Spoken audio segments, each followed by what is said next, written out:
So one of the things that I want to share with you is there's a thing called the terrible twos. Oh, yeah. Which is a judgment, according to NVC. Mm-hmm. According to me, there are 2 times in our life that we learn about the universal human need of autonomy. Mm-hmm.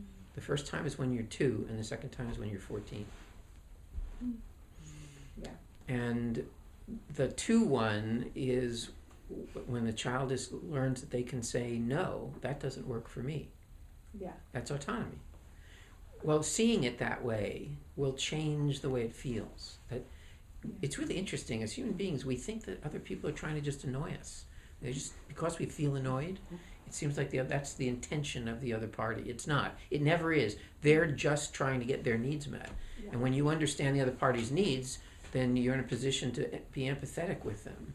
And during the 2s, they're learning the need for autonomy. And when you understand that, it can be really fun to help them explore how to be autonomous.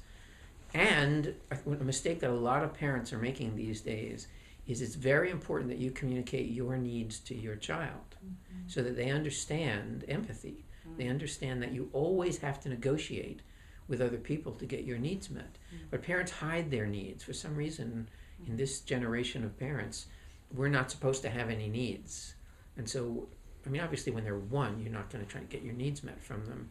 But from 2 on, you can start to share your needs with them so that they understand. The because I said so can be replaced with because I'm exhausted. Mommy needs rest. Right now we're having like World War III of sleep. And it is kind of, even though you can't talk, it's like this back and forth of like, I'm not going to sleep. And then we're like doing, oh, we need you to sleep. So imagine you're doing empathy guesses about what's hard about that they're going to sleep. Yeah, totally. Because when you hit it, even at that age, the same thing will happen. It will be deeply satisfying. There's this really interesting thing about needs. There's generally a big need in a situation with a lot of charge that's not getting met. But there's another layer of needs over top of this. This is according to Max, by the way, which is the need for understanding.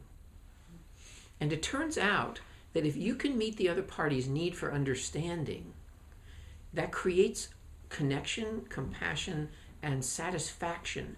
So that even though we haven't solved the other need, like how we're going to pay our bills or how we're going to do the chores or when we're going to go to bed, if you just listen well enough and are able to say back to the person, so I'm hearing that you're feeling really upset and frustrated and you just can't get to rest. If that's the right answer and they feel that, you can feel it in your body when you hit the right one. The other person relaxes a little and your body reflects it with a sense of relaxation. And there's a sense of connection that happens then. And even though we haven't solved the problem, we've created a sense of connection. We have met the first level of needs. So in the beginning of this process, what I recommend you're doing is focusing on the need that people have to be heard, understood, and seen. Those are the easiest needs to meet. You don't have to figure out you don't have to know negotiation technique. You just have to care. And if you give people that attention that allows them to feel seen, heard, and or understood, you will have done away with the conflict. Now all you have is a difference and a problem to co-create a solution to.